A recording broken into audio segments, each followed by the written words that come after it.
I want to say good afternoon and welcome. My name is Helen Anderson. We're going to start today with a moment to honor and celebrate Indigenous Peoples Day and recognize the land that we are all living on.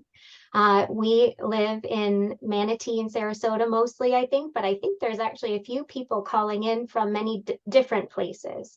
So I'd like to recognize the Calusa and Tocobaga nations as the nations who were here on our land that we live on now in Manatee and Sarasota. And if you haven't looked up where you are now to see what nations were living on the land or still do, I encourage you to do that after our call today in celebration and honor of those Indigenous peoples. I am the chair of the Social Issues Action Team of the League of Women Voters of Manatee County, and on behalf of the League, I welcome you to our presentation today on the victims of sexual exploitation. This program is being recorded and will be available on our website. Any use of the recording other than individual viewing must get the permission of the League. At the end of the presentation, our speakers will be taking questions. Please put your questions into the chat for Cindy Watts and state which speaker your question is for. Sexual exploitation and human trafficking is a social issue and a major problem in the Tampa Bay area and in Florida, and yet we know so little about it. We are grateful to our three speakers today who will help us understand the problem, what resources and strategies are being used to address it, and how effective those current efforts are. We will also learn what happens to the victims and how our community is supporting them to rebuild their life. Our first two speakers are researchers from the USF Trafficking in Persons, or TIP, Risk to Resilience Research Lab, located on the USF St. Petersburg Campus. Dr. Sandra Stone has experience both inside and outside academia in the fields of health, social services and education, and as a direct service provider, teacher, researcher, administrator, and consultant. She has taught a wide range of courses in sociology and criminology, and her primary research interests are in family violence, juvenile delinquency and juvenile justice, women in crime, public policy, and program evaluation. Her current research activities include projects with the USF TIP Risk to Resilience Research Lab, Selah Freedom, and identifying challenges to successful reentry into the community for older, formerly incarcerated individuals. Dr. Joan Reid, Professor of Criminology and Director of the USF TIP Risk to Resilience Research Lab, is an internationally recognized expert on the topic and was ranked the 5th most active human trafficking researcher in the entire world. Dr. Reid and her collaborators at the USF TIP Lab are working to transform Tampa Bay from a region characterized by a high risk for human trafficking to a region of resilience. Her research has impacted treatment and response to child victims of human trafficking regionally and nationally, and has been cited as guidance in human trafficking cases in various state Supreme Courts, as well as the U.S. Supreme Court case Jane Doe et al. Versus Backpage et al. Our final speaker today is Yvonne Lefebre, the Awareness Coordinator from Selah Freedom. Selah Freedom is an anti-trafficking nonprofit organization headquartered in Sarasota. Established in 2010, Selah Freedom serves the victims of human trafficking and the larger community through awareness, prevention, outreach, residential, and consulting programs. As the awareness coordinator, Yvonne is devoted to spreading awareness on the reality and existence of sex trafficking and helping to turn lives around. Thank you all for being here today. After the presentations are complete, we will have about 10 to 15 minutes for Q&A. So as a reminder, please use the Zoom chat function to send your questions to Cindy Watts, who will be helping us to moderate the Q&A. Dr. Stone, I'm going to turn it over to you.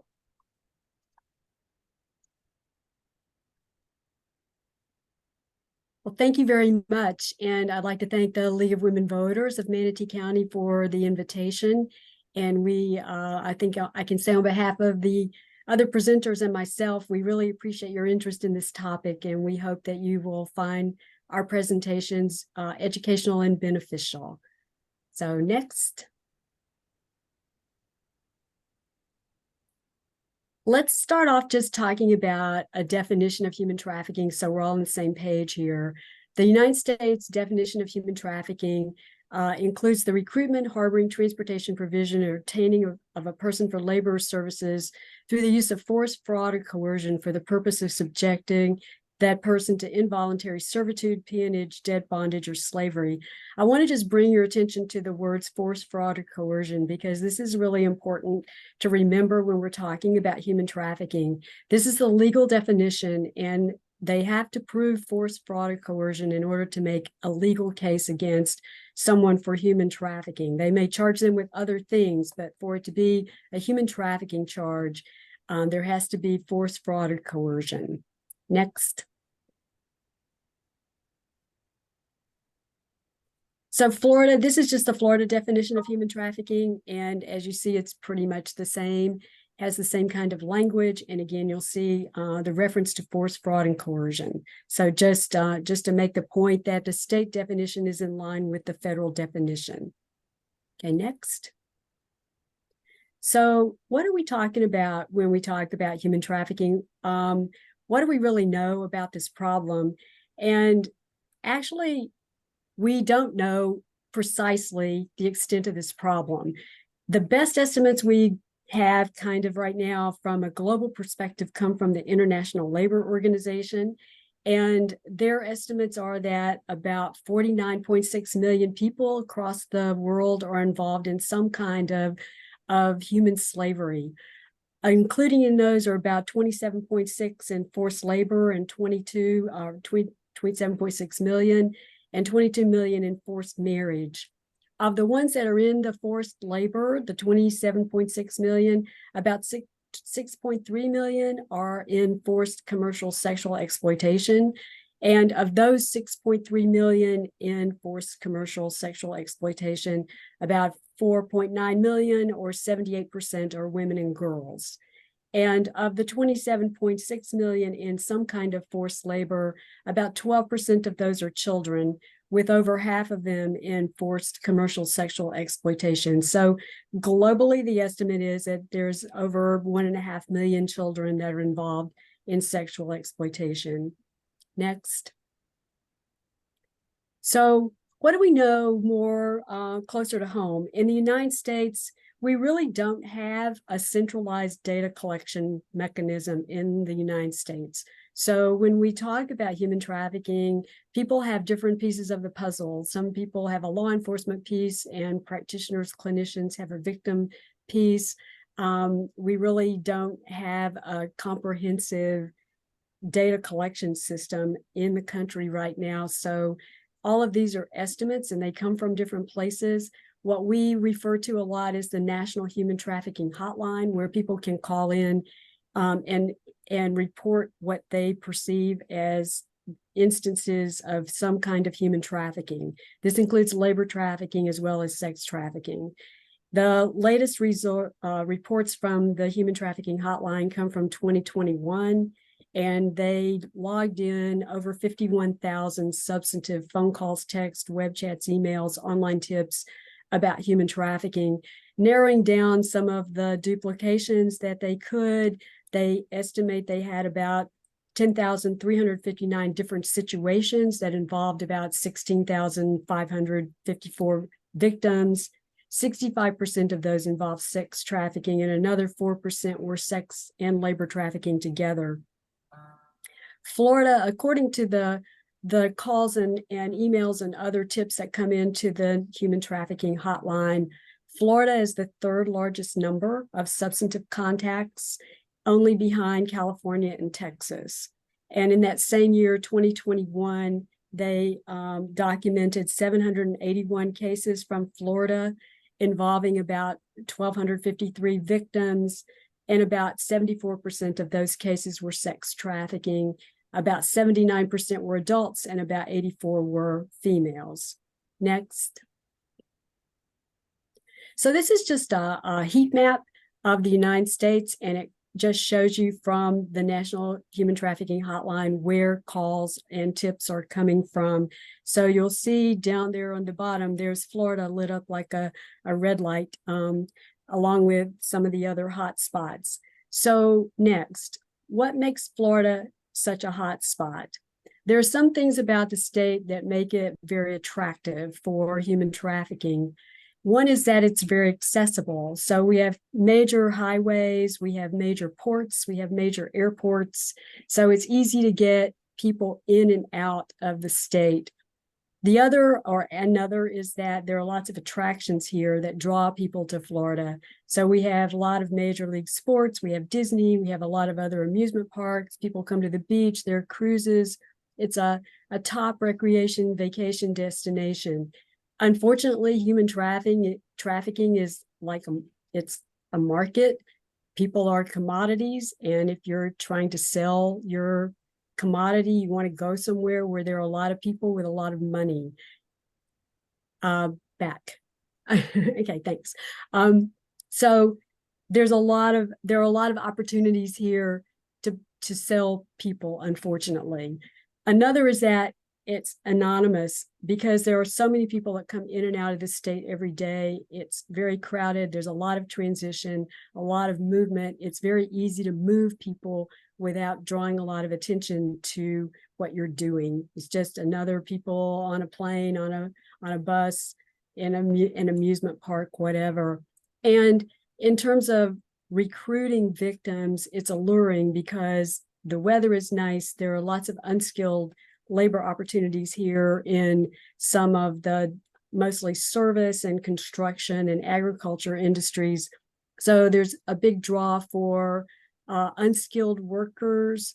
It's a big draw for homeless individuals, runaways, immigrants, and other vulnerable populations to come here. So you've got a large group of vulnerable people, and you have people willing to prey on them, and you have people willing to shell out the money to buy the service.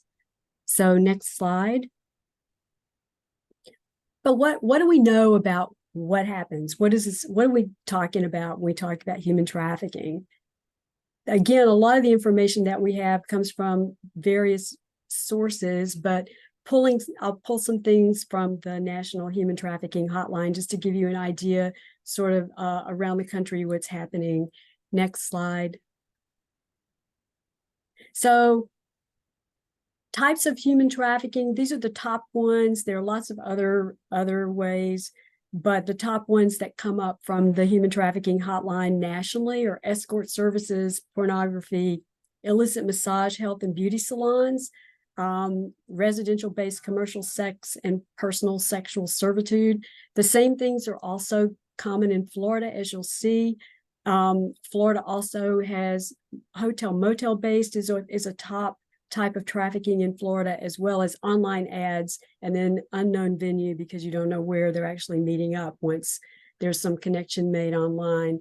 But just want to draw your attention to the massage, health, and beauty salons. You might want to be a little more mindful and observant next time you go get your nails done, because that's a real common place for people to be found. Next. So who's recruiting? Where are they getting people? The top recruiters, according to the national hotline, are family members or caregivers, intimate partners, and employers. This may be a little bit surprising to you because it's really not like what you see on TV or the movies, where it's stranger danger and there are lots of people lurking around trying to grab folks. These are typically people that victims know or have some kind of connection to. They're not unknown. And locations where they're recruiting people from, as you see, 2 of the top 3 are from internet sources. The third one is off the streets. Okay, next. So what makes somebody a victim or a vulnerable person that is likely or more likely to become a target for victimization? One is recent migration or relocation, where people don't have connections or ties or any, they're not very grounded. people with mental or physical health issues, people with substance abuse issues, unstable housing, and for young people, particularly runaway or homeless youth. There's some additional risk factors for children, and that includes an abuse history, exposure to violence at home, some kind of dysfunctional family situation where they're having difficulty with their caregiver, and then more as teenagers, not really having a strong sense of self, not really having a real good sense of who they are, and then that kind of need to belong, also that kind of wanting to have some autonomy and not being told what to do, and a desire for some intimacy or romantic relationship. Next slide. So who's exploiting and how are they doing this? So you'll see again, the people who are exploiting victims again tend to be employers, family members, or intimate partners, or people that they have some kind of relationship with or have formed some kind of relationship with. And then exploitation happens through emotional, economic abuse, threats to the person themselves, or sometimes often to their family, isolating them so that they don't have a support system and can't get help, or or withholding or denying things that they want or need. Next. But what do we really know? And again, the data that I just showed you came from the national hotline, but that's not a complete picture. We don't know the extent, the real true extent of this problem. And we believe that it probably is far more extensive than we have the numbers to prove. Next. So there was a 2016 report in Florida for the Statewide Council on Human Trafficking, and pretty much that's their conclusion, is there is no standard method in place for capturing data at the state level, just as there is no standard data collection, centralized data collection at the national level. There's no consistency among what's happening at the states and the federal government, and there's no statewide coordinated care system that addresses the needs of sex trafficking victims. They were saying adults, but I would say probably the same is true for children too. So we're kind of left with knowing we have a problem, not really knowing the extent of it, and trying to find out more, because it's hard to figure out effective intervention strategies until you really understand the scope of the problem and what you're really dealing with. So next. What are we doing about it? And I'll turn this over to Dr. Reid to talk about what we're doing at USF. Right. Thanks so much, Sandra. And I'm really, thank you again for inviting us to be here today. I'm glad to follow up on Dr. Stone's presentation about the size and the scope of the problem with some news about how USF introduced some ways that USF is responding to the issue of human trafficking in our local communities as well as statewide. And as previously stated, I am the director of the Trafficking in Persons Risk Resilience Research Lab, which you call in the TIP Lab, and just for short, that was the students named that. That's one wonderful thing about being at USF, is we have some amazing, creative, talented students who assist us in all that we do. So the goal of it is, as you know, we noted, to change this area that's known as a high-risk area for human trafficking to an area of resilience. And that's really the goal of the TIP Lab, and what we're doing. Everything that we do there is directed toward that. Next. So I began. I came out of a practitioner background. I was the rape crisis counselor for Pinellas County, and that's when I began to run into victims of trafficking who came in for services to get some. We were like the one place they could come and get counseling for their experiences, even though we weren't really informed about human trafficking and didn't know what it was. I began to see clients there. I also worked as a therapist, mental health therapist at a residential facility for juvenile justice in Florida, and talked to many girls who had been victimized in sex trafficking there.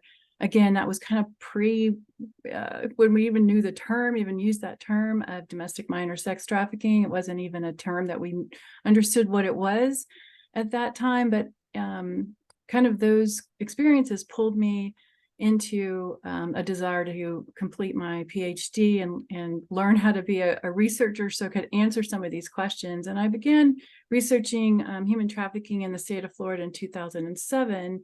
And at that time, the hotline, there was no national hotline, and the Florida Child Abuse Hotline didn't even collect information on human trafficking at all, because that wasn't one of the boxes you could tick in terms of what they were collecting. But at that point, you know, one thing I love about being a researcher in the state of Florida is that every time we've kind of pointed out this issue, they've been very responsive. So as soon as the report came out in 2008 that I wrote up and noted that there was no way to report child abuse and human trafficking, that changed almost immediately. And the state of Florida began collecting information through the child abuse hotline.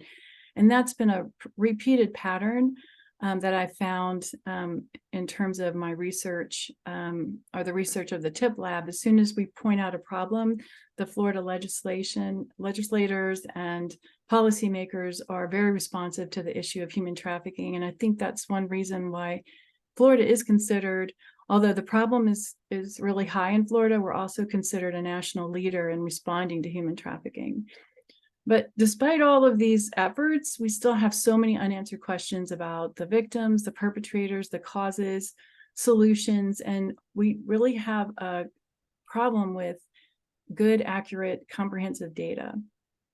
And so you can, there's on the right side of the screen there, we talk about the research challenges, the fact that we only have hotline data, which has many limitations.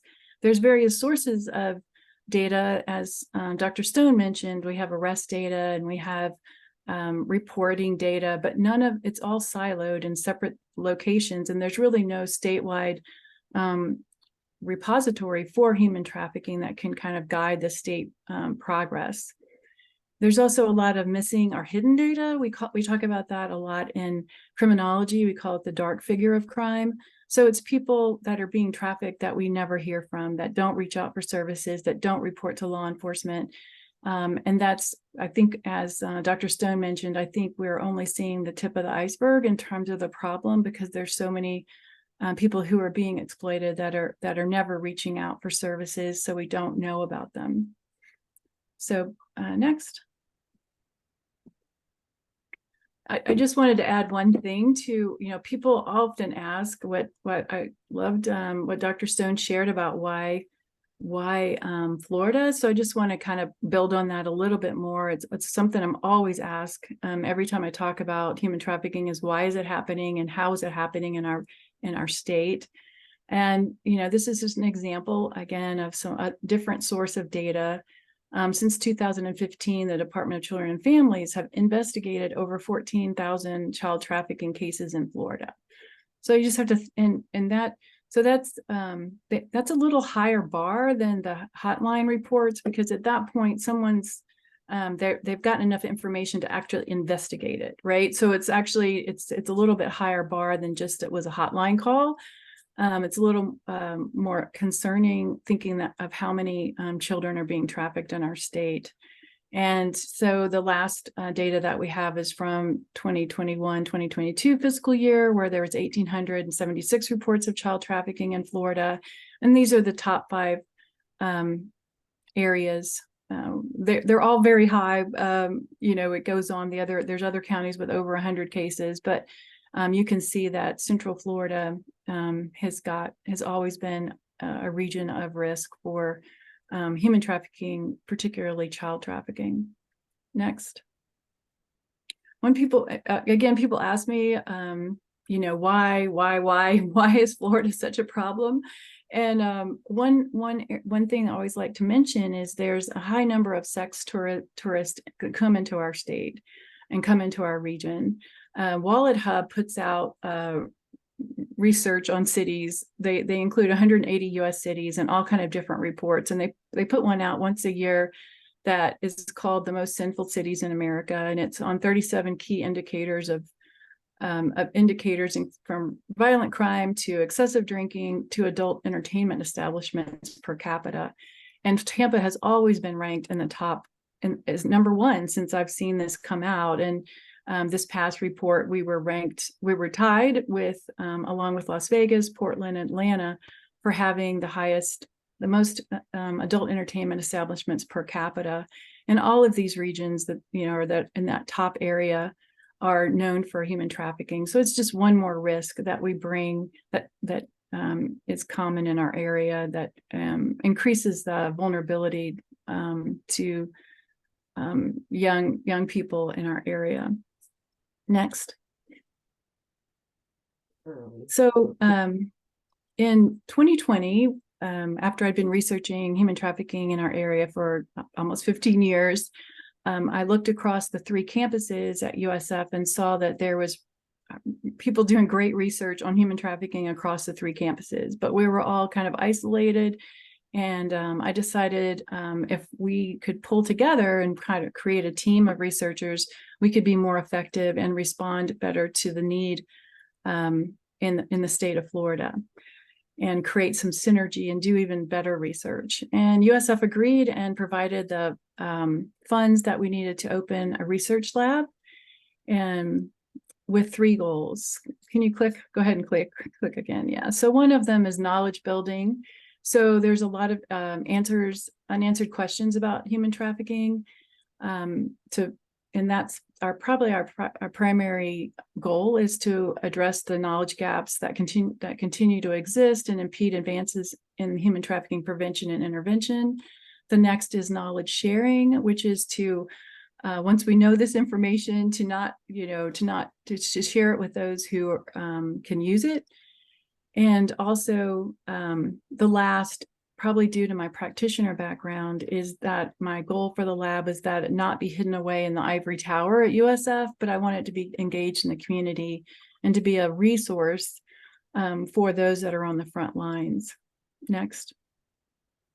So this is just a little slide that makes me happy because it went from a blueprint to reality. So we have a really nice space on the St. Petersburg campus, which is nicely located centrally between the 3 campuses.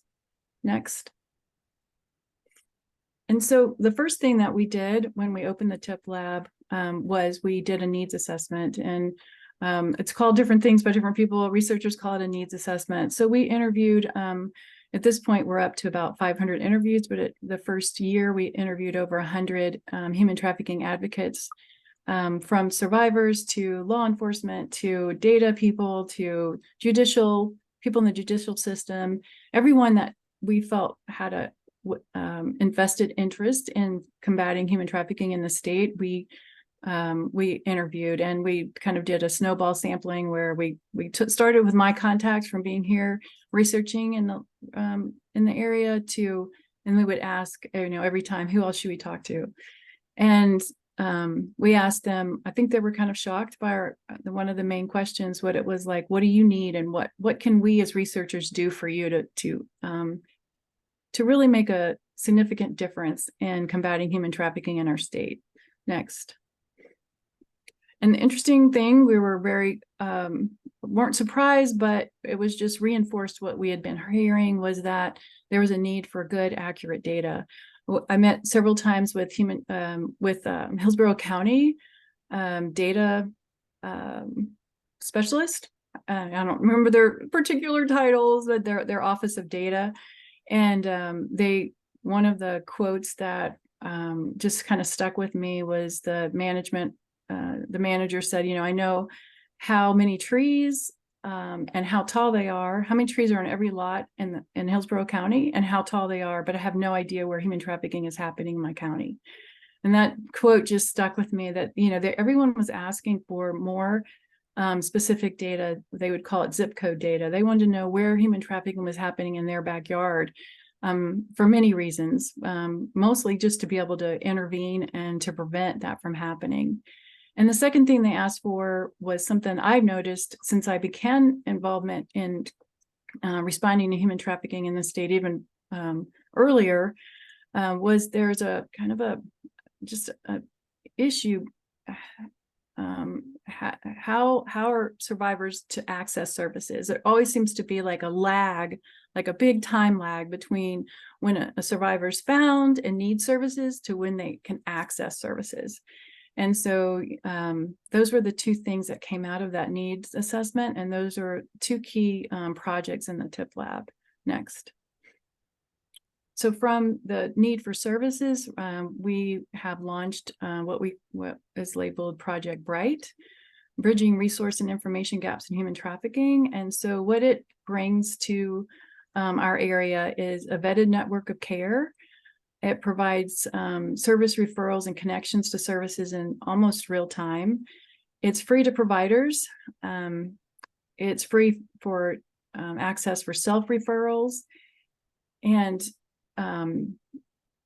it identifies the resources and services gaps that we have, and it provides reports to anyone who's using it. If they need to, if service providers in this network, we can create a project report for them that they can use for funders or for their sponsors to be able to show the amount of services and how quickly they're responding to the request for services. So those are the main goals of the Bright project. Next. And we did launch the Bright project this year, and this is kind of a quick screenshot of the system. And I could give you a tour of it, but I will spare you that today. And but if you have more interest, please contact us. And so basically you can go on there and make a referral, basically any service that a human trafficking survivor might need. We are recruiting services to get into this program, and it's free of charge. Next. So far since the launch this year, we have 27 users in the system. This is kind of, it's definitely a pilot.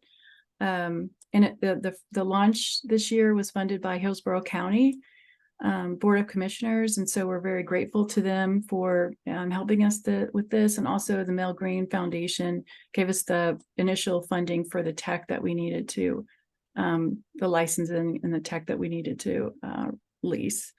So we have 8 different types of services. We hope to get, many, many more in here. We're covering, these services are provided into 8 different counties, and there's another 8 agencies that are kind of in the onboarding process. Next. So, as researchers, of course, we want to provide a service for the community, but we're also interested, as we began to talk, like what is this, what information will this project give us? And so it'll help us understand what impedes an individual from receiving services, where are there gaps in services, what areas don't have services, and what areas don't have services, are there any redundancy there? Do we need shelters more in this area and less over here? What services are most searched for? And also the true scope of the needs of survivors of human trafficking in our region. Next.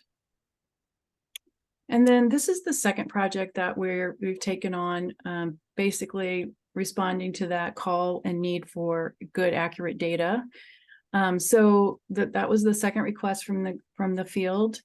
And so we have begun to build a statewide repository for anonymous human trafficking data. And this will provide Florida with a comprehensive picture of the human trafficking incidents, hotspots, trends, and we want to transform the data that's already being collected by many, many agencies into knowledge that can bring value to the state anti-trafficking efforts and create a more data-driven anti-human trafficking plan. So fortunately, in support of this, in May 2023, Governor DeSantis signed Senate Bill 7064, which authorizes USF to create this database and manage it And so we're just beginning that process right now to build this. Just quickly, I'll just kind of go over this figure that looks a little confusing because it came out of my head. So anyway, so basically we're going to be able to have, because of the Senate bill, we will be able to get access to the Florida crime and court data, which, as I said, is already being collected, but not merged or integrated in any way, and really not really shared. Also, we'll be able, because of the state, we'll be able to collect data from state-funded agencies and government agency data. So the Department of Juvenile Justice, Department of Children and Families, the Department of Health, they all have data on human trafficking incidents. And so we'll be able to merge that together and create a better picture for us going forward. The BRIGHT project is also part of this. It will be able to provide that information, what I mentioned before, on the gaps in services, where there's need for services, and to be able to add that picture to the other data. And also we will have access to information on the kind of that hidden figure or dark figure of crime through statewide victim surveys, which is kind of a common thing for criminology. We often do victim surveys so we can ask people, have you been victimized in this way, or you had this experience, and then find out, have they reported it? Next.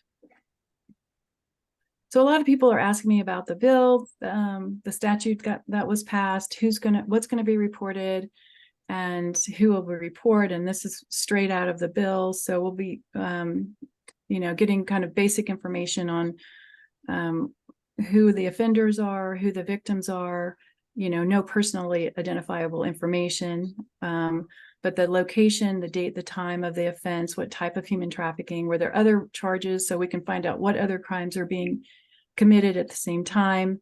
Were the people, victims or survivors, referred for services, and kind of what happened to that case. So that's what law enforcement will be reporting, and also others who participate. Next. And as I mentioned before, there's kind of three categories of, this is included in the law also. So it'll be state and local police departments, sheriff's offices, court data, other state agencies, and service providers that are funded through the federal or state funds. Next. So just, this is, we're the only, this is the only, there's not a similar statute in any other state, but there are two states who are making an effort to create a statewide database. And this is just if you're a data nerd and you're interested, you can look this up, but it's Allies Against Slavery, the Lighthouse project they were kind of my proof of concept that this is actually possible. And they have an amazing collection of data for Texas, where every county has a risk and resilience score, which is interesting that they actually use those terms, where they can kind of show what the risks are in each county and what the county is doing in response. Next. Beyond those two big projects, we do have 10 other evaluation and research projects that are going on. Where evaluation research is very important, because often we respond to trafficking victims or survivors, but we don't know, is it working? So we have, and just basic research going on. This year we developed a trauma bonding measure. So we kind of try to respond to the needs of the field, and conduct research in that way. We have 12 faculty that are working at the TIP lab, 3 staff, and 12 graduate students, and kind of a changing number of undergrads that are involved in the different research projects. Next. Yeah, so we are, sometimes we forget. I get so involved in the research, I forget that USF is a institute of higher education, and it's all about the students. And so we spend a lot of time working with students, I'm getting older. I can't do this forever. And so I want to replace myself. And so we have a lot of research students, PhD students, master's level students, and undergrads who work with us. We also teach courses on human trafficking. And that probably is very inspiring for me, because every semester I have students who, after one semester of learning about human trafficking, tell me, I've just changed my career path. I'm going to, whether it's, they're going into law or they're going into victim services, they really catch a vision for making a difference in their community and combating human trafficking. Next. So that's my presentation for today, and I'm going to pass it on. Thank you so much, Dr. Stone and Dr. Reid. Yvonne, I'm going to pass it over to you to help us understand what your experience has been on the ground, bringing the data to life for us. Thank you. I did not provide graphs or anything because I want to keep this on a personal level. Selah Freedom is a sex traffic rescue mission. We are faith-based and we are located in Sarasota, but we do service the Hillsborough area, and we're trying to spread awareness of what's happening in our community, more south, more east, and more north. Right now, Selah Freedom has 2 safe houses and 5 programs. So our first program is our outreach program, and that's where our outreach team actually goes out into the streets. They go into the jails, they go on the street corners, and they bring hope to victims that are being victimized, not by going up to them and saying, I can help you, I can rescue you. But many of our team have been in those shoes. We do have 7 survivors on staff that are now counseling and mentoring other people in the program. So they will actually go on a street corner and speak to a victim and say, can I get you anything? Do you need anything? I was in those shoes, but there is a way out. You can change your life. Our second program is our residential program. Selah Freedom has 2 safe houses, one located in the Hillsborough area and one located in the Manatee County area. They are at undisclosed locations. And at residential, we have 26 beds where we can offer different services to victims of sex trafficking. And part of those services include mental and medical help. We provide education. So we have one-on-one tutors come in and meet the survivors at their level. So if they need their GED, we'll bring in a tutor to get them to that. Many of our survivors go on to higher education. And as I said, of those 7 survivors on staff, they do have their master's and bachelor's, so they can turn around and give to others that have been in their situation. So residential also has a program that once a survivor has completed the 12-month, it could be 12, 18 months, or 24-month program, they are presented to the court judicial system. And Sarasota has a program called the TILA, which is Turn Your Life Around. And that's where a judge will assess that this survivor has met all of the criteria. They're drug-free, they have jobs, they have life skills, and they have successfully graduated from our program. And their prostitution charges, which in many cases turn into felonies, will be expunged. So that just gives the survivors a huge advantage to getting their life back. Our third program is awareness, and that's what I do. We go out into the community. I'm shocked many times with a lot of the groups that I speak to don't realize that this is a huge problem that's actually happening in our community. It's not happening in a different country. It's happening here where we live, where our children live. Predators are now going in the internet and intercepting chat rooms. And as we all know, our children are on their phone and have access to all kinds of avenues that we don't even know about. But if we discuss with them the dangers of sex trafficking and the pitfalls and what to look for and what not to look for, and what to avoid, it just helps the problem not expand, because this doesn't happen to only immigrants, to only people that are poor. This happens in very successful, good families, and it's just a matter of the victim falling in love with the wrong guy, and that's all it takes. So we do go out and try to spread awareness.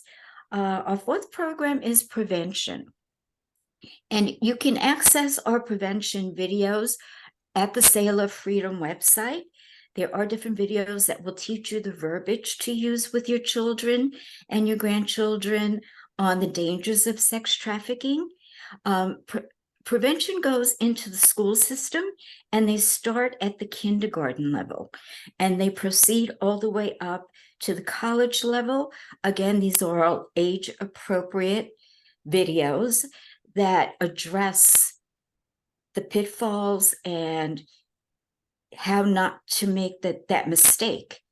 Our fifth program is consulting, and consulting has put together a summary of our curriculum, and we actually now are sharing it with other missions that are trying to accomplish the same thing and open safe houses in their area.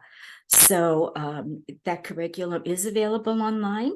There is a fee for it, a very minor fee, and it will show different countries and different states how to start these programs themselves. Now, to date, we started back in 2010, and to date, Selah Freedom has actually rescued 6,000 victims, and we're very proud of that. And as I said, many of those victims have become survivors. 87% of women that enter our program have not returned to the streets, and 100% of the women that enter our program have completed their education. Sad news is we do have a waiting list. We are trying desperately to raise the funds to open up more safe houses. Right now, our safe house can only house 26 women at a time. And our assessment program, which is the one that's located up in Hillsborough County, is where a victim will come in and her needs would be assessed. If she's on drugs or he's on drugs, then they're referred to drug rehab. If it's a male, we cannot take males into our program because of our logistics, but we can refer them to a like mission that does take men. Same thing with children. We cannot bring children in to Child Protective Services or other programs that deal directly with children. If there is a family that's seeking our services, but the mother cannot enter our program because she does have custody of her children and the children are in a safe location, then we can do our program on an outpatient basis. So basically, that's what Selah is. We are trying desperately to help the survivors of sex trafficking.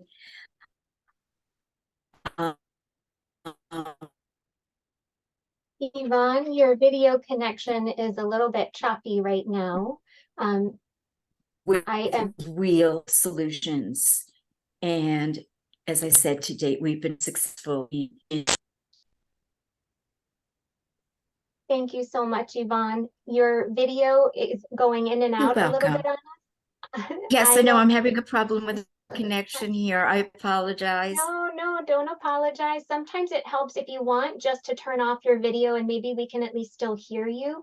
It might be a good time for us to transition into the Q&A. So Cindy Okay. Watts, if I could ask for you to unmute. You've been monitoring the chat for us. Thank you. If you could let our speakers know what questions have come in.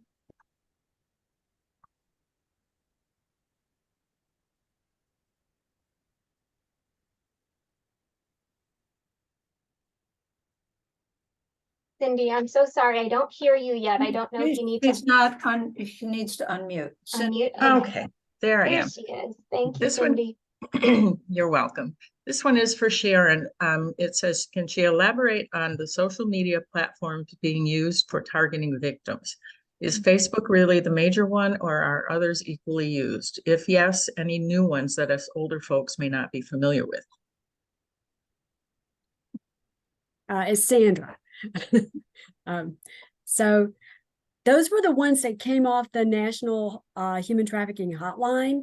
I think they specifically mentioned Facebook, and I forget the other one that was on there. But I don't know, and Dr. Reid may be able to answer this better, or I don't know if you know of any more. Yeah, I need my grad students in here because they can Yeah. like rattle them off, and I'm like never heard of them before. Yeah. But it's the it's the chat rooms that kids can get into, the dating kind of apps. Mm-hmm. Those are the ones that are getting mentioned. Facebook is huge, still in terms of where they're connecting. It's the way they're connecting. They're not actually using Facebook for every piece of the exploitation, but it is a way that they're connecting initially. So sorry, I wish I had a better answer for you, but it's not just Facebook, but it's some of the newer apps that people are using. Yeah, I think the dating apps are real, like a real issue here, because people can put whatever kind of profile they want on there, and you don't know if it's real or if it's not real, and you think you're talking to somebody your own age and they're really like 45, but you don't know that. And then make arrangement to meet up, and then all of a sudden this is not who you thought you were trying to make a connection with. So it's it's just, they need to be really, really careful. Okay. Thank you. Next question is to any of the three of you. To be clear, does that new SB require reporting by those agencies and service providers, or just permit them to do so?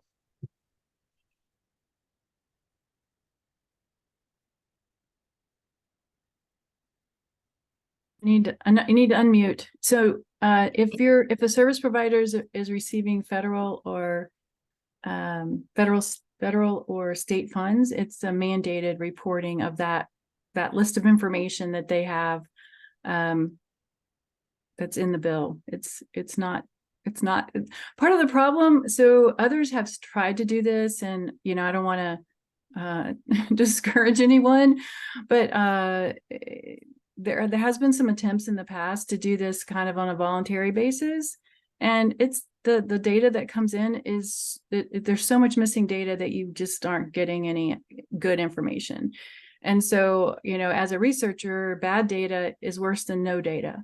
So that's part of the reason that it's mandatory, is we want to get the full picture. We want to have everyone reporting, so that I don't want to all of a sudden be reporting, oh, well, half the people are reporting, and therefore I know half of the information, right? So that's the purpose behind the mandating that people that share what they're already collecting. Not, we're not asking people to go create some new data file or new data project, but just share the data that they already are collecting. Okay, thank you. The next question is from Alice. It's for Yvonne. Is expunging enough really get there past private? It's part of the process. It does take a huge monkey off their back. When survivors come into our program, most of them come in with multiple felonies, and that handicaps them. So at the residential program, again, we're giving them life skills, we're giving them job skills. We're walking them through the rehabilitation process. So they have all of their tools, but that one thing that's still holding them back are those charges. So once those charges are expunged, it just gives them the ability to get the jobs that they're looking for, go back to school, and can start a brand new life. Thank you, Yvonne. One more question from Alice. Does Selah get any state or local funding? Being faith-based, does that affect ability to get government funding? It does not affect the ability. We do have government grants. It supplies a very small portion of what we need, and our grants are being cut as we speak. So we do depend a lot on fundraising and on the public and grants that are available through other means. Thank you, Yvonne. I think that's it. Cindy, I think I might have gotten a couple of other questions in. Okay. So I will add, let's see here. Lyle sent a message as nail shops were mentioned as a possible employers of trafficking victims. Are there resources for them as well?